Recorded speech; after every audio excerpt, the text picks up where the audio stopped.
I started training Muay Thai, but it didn't take long for the girls and the nightlife to take over the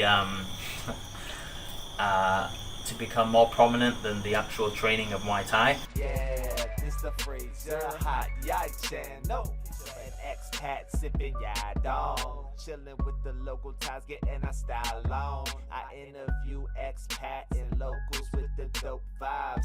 If you're digging the vids, then click subscribe. Yeah, this the freezer, hot yai channel.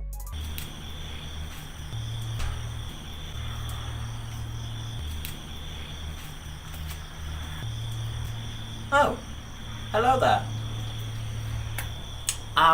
Didn't expect to see you here.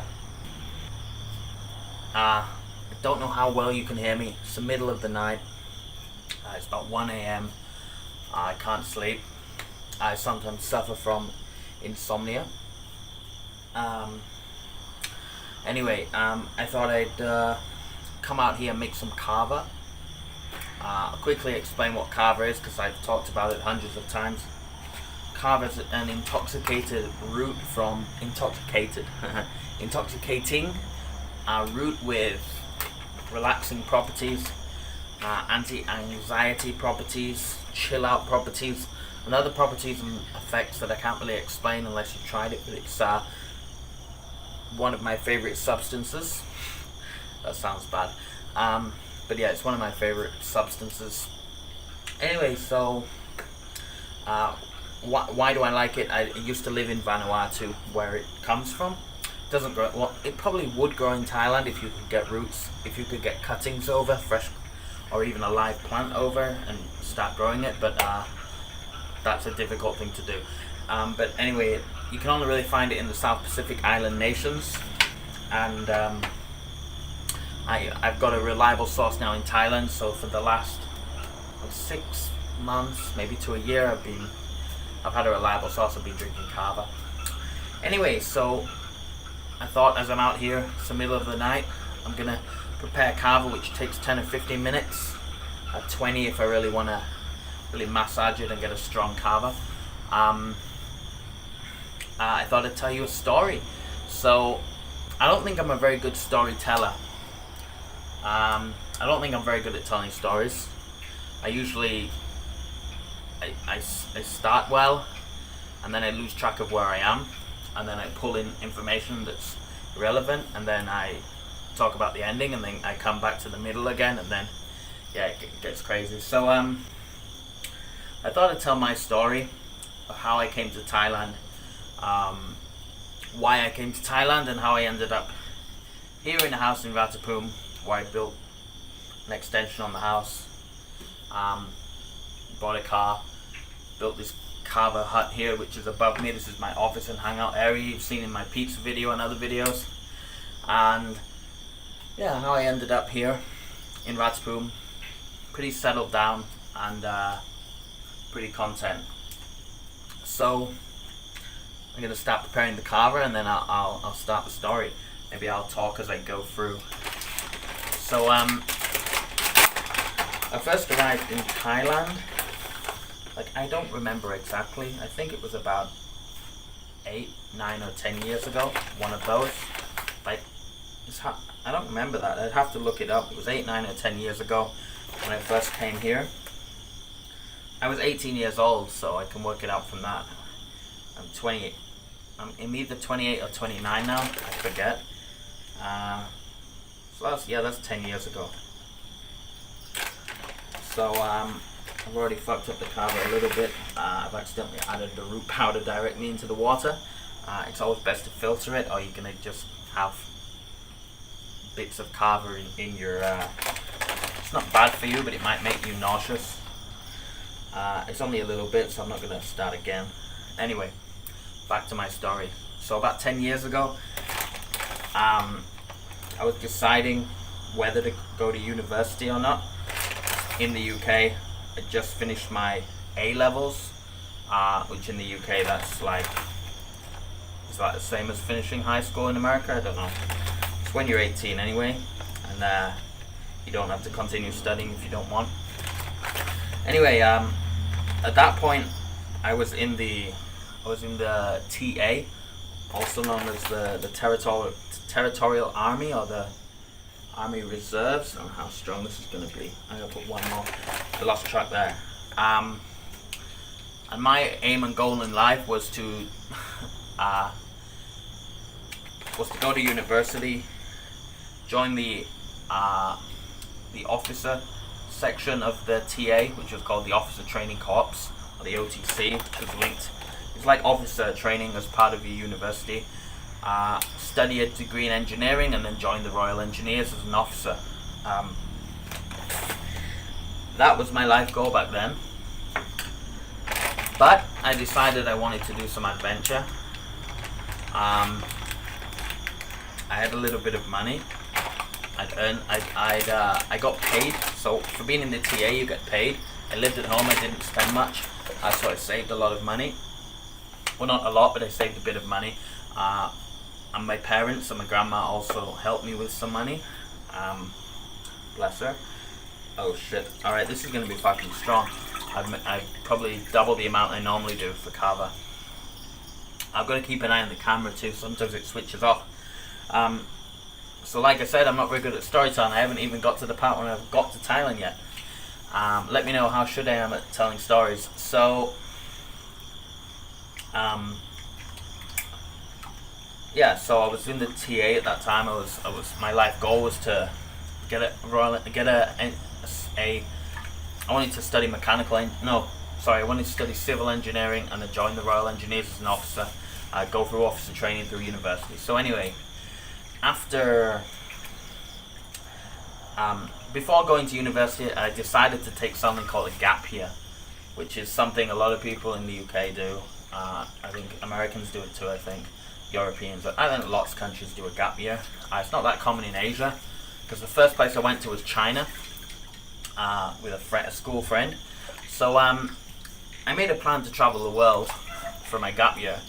I started in, the plan was China, from China to,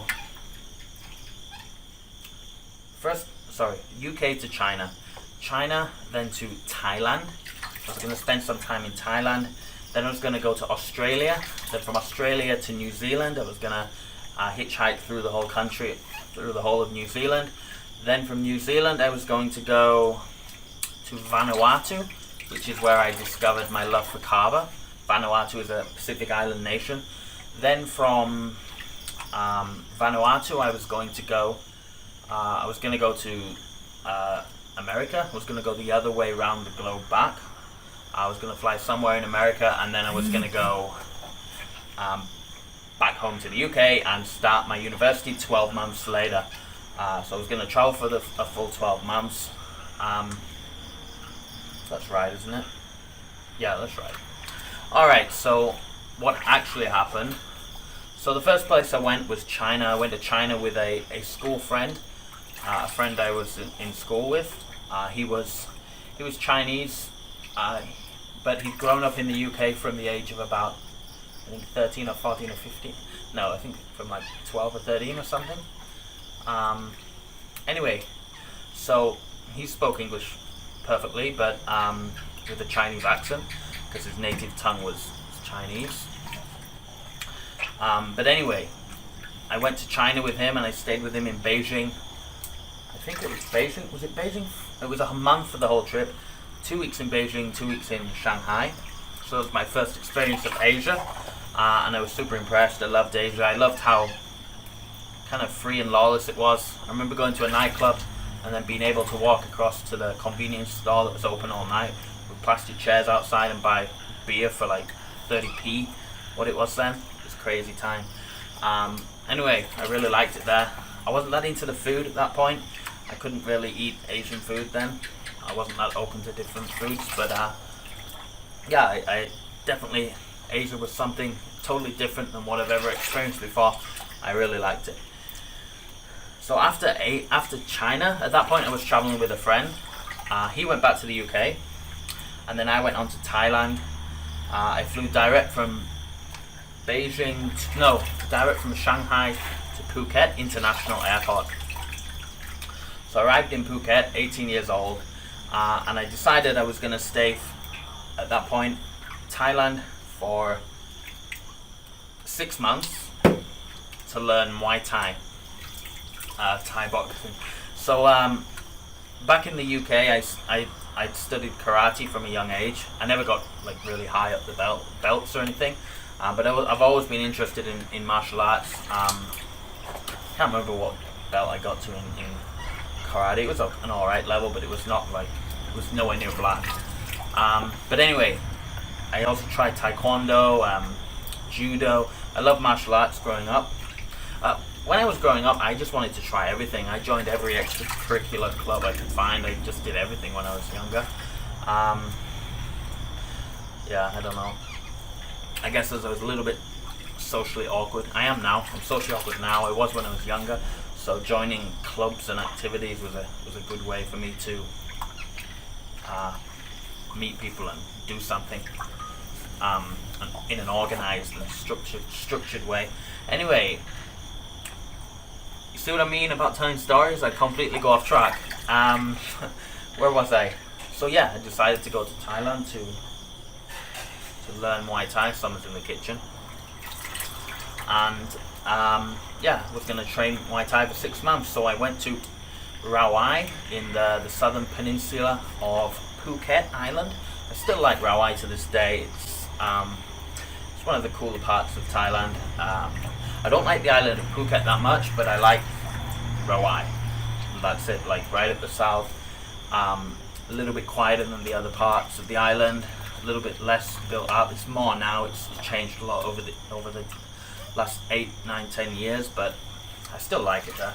Nice beaches there. Some of the best beaches I think in Phuket or in Rawai. See what I mean? I'm going off track again. Anyway, so at least I've got to the part where I'm in Thailand.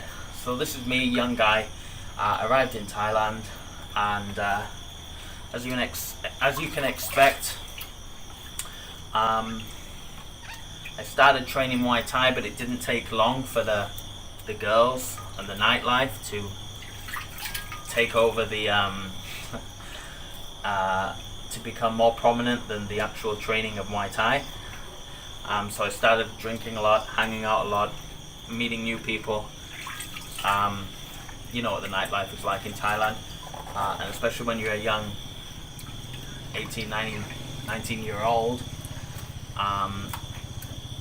Yeah, at that stage I was able to just really easily meet girls, Thai girls, not prostitutes, real girls, and well, real girls who might also have been prostitutes at the same time, but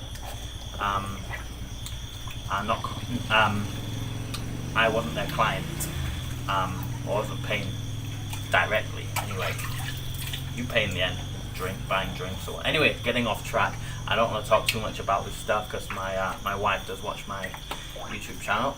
Anyway, so you can imagine, young guy in Phuket, like a kid in a candy store. So obviously I fell in love with the place. Alongside the women and the nightlife, I made a lot of Thai friends, and I started speaking Thai and learning a new language. And that got me really excited. I was really excited to learn and speak a little bit of. I never thought in my life that I'd learn a second language. At school, I was terrible at French and German, but I found Thai came early, and I think then I realized that I'd always been learning languages the wrong way. You don't learn languages from a textbook and then get to a certain level and then go out and speak it. You learn one word in a language and then you go and speak it, and then you start using it. You have to start speaking from day one and start playing with the language and experimenting with the language and using it from day one. It's what I teach my students as an online teacher. You have to go out there and speak from day one. That's how you learn a language.